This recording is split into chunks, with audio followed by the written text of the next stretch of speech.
नमस्कार, मैं प्रिया गुप्ता। आप देख रहे हैं नेशन नाउ समाचार। आइए रुक करते हैं अब तक की 10 बड़ी खबरों की ओर।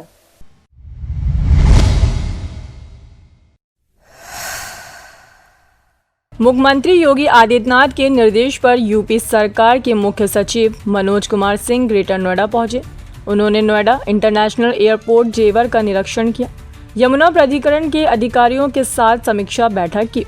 मुख्य सचिव ने निर्माण कार्यों में तेजी लाने और गुणवत्ता सुनिश्चित करने के निर्देश दिए। उन्होंने कहा, ये एयरपोर्ट युवाओं के लिए रोजगार और व्यापार के नए रास्ते खोलेगा। मध्य पूर्व में जंग की आग तेज है और इसी बीच एक नया साइबर वॉर छिड़ गया है।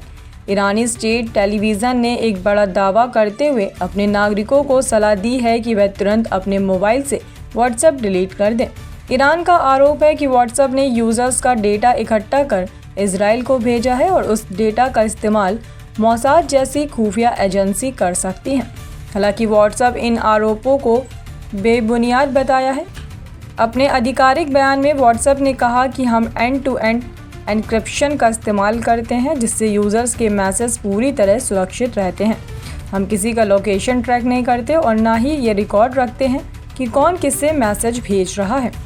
हम किसी भी सरकार को थोक में डाटा नहीं देते।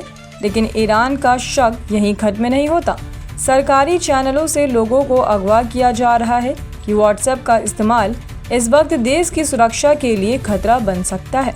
अब सवाल ये उठता है कि क्या ये दावा हकीकत पर आधारित है या सिर्फ जंग के माहौल में सूचना युद्ध का एक हिस्सा है। बाराबंकी का चौहान गेस्ट हाउस जहां पहुंचे स्वामी प्रसाद मौर्य ने सियासी हलकों में हलचल मचा दी। कभी भाजपा के नेता रहे मौर्य ने कहा, मायावती अब तक की सबसे बेहतर मुख्यमंत्री रही है। उनके शासन की धमक पूरे देश में रही है। हालांकि उन्होंने ये भी जोड़ा कि अब मायावती अंबेडकर और काशीराम की राह से हट चुकी हैं, इसीलिए जनता ने भी उन्हें छोड़ दिया है। स्वामी प्रसाद मौर्य ने इन दिनों संविधान सम्मान और जनहित हुंकार यात्रा पर निकले हैं, जिसका मकसद है सामाजिक न्याय, जनहित और संविधान की रक्षा। इस दौरान उन्होंने भाजपा को भी घेरा और कहा, हमारा मकसद चुनाव लड़ना नहीं, भाजपा को यूपी से उखाड़ फेंकना है। भाजपा की नीतियां जन विरोधी हैं। उसे हारने के लिए किसी भी पार्टी से गठबंधन किया जा सकता है। सपा पर निशाना साधते हुए मौर्य बोले, सपा दिशाहीन पार्टी है, उन्हें बाबा साहब के बारे में भी नहीं पता था।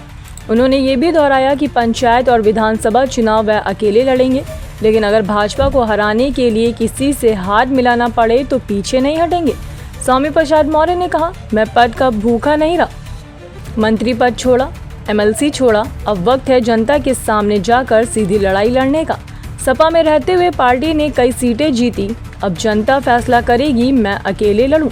यानी एक बार फिर स्वामी प्रसाद मौर्य चुनावी रणभूमि में उतरने को तैयार हैं, लेकिन इस बार न झंडा बड़ा है न डंडा, सीधा संघर्ष, सीधी चुनौती।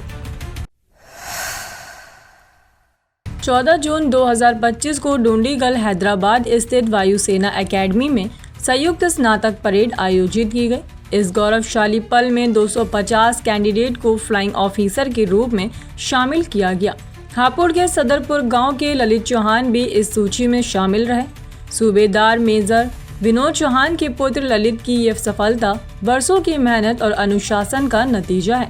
अब ललित पूरे क्षेत्र के युवाओं के लिए प्रेरणा बन गए हैं, जो उन्हें देश सेवा के लिए आगे बढ़ाने का हौसला देती है।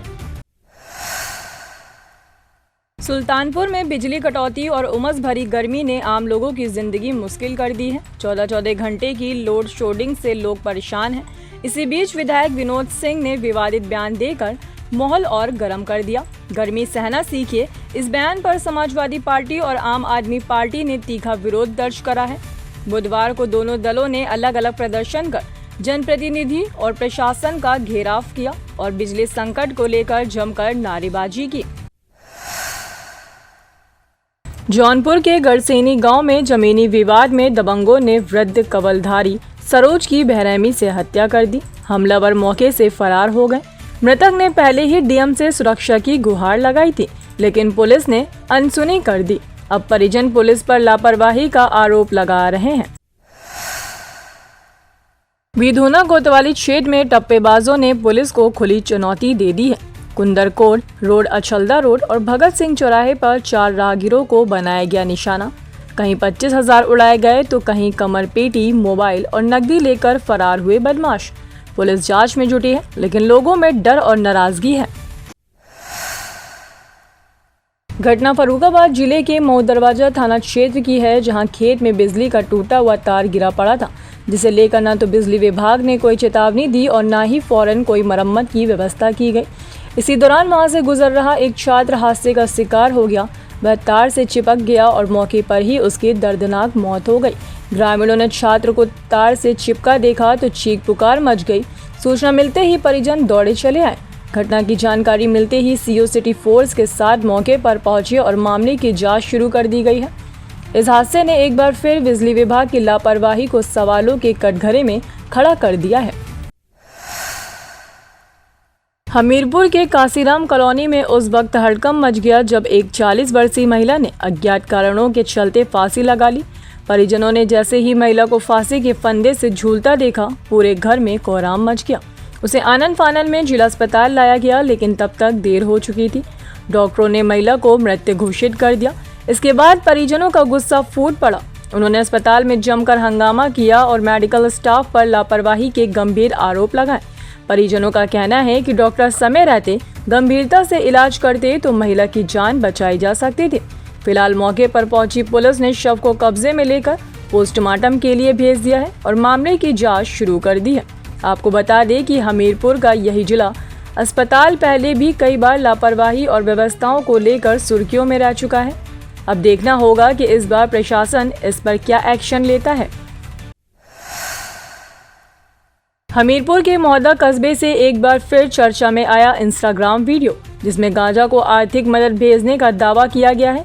इस वीडियो को अब्दुल शाहिद नाम के एक अकाउंट से शेयर किया गया है, जो सोशल मीडिया पर तेजी से वायरल हो रहा है। कुछ दिन पहले ही लखनऊ से आई पुलिस टीम ने 60 लोगों से पूछताछ की थी। स्थानीय पुलिस फिर से जांच में जुट गई है। मौदा कोतवाली क्षेत्र मुस्लिम बाहुल्य इलाका माना जाता है, जहां पूर्व में भी विवाद हो चुके हैं। फिलहाल पुलिस मामले की गंभीरता से पड़ताल कर रही है।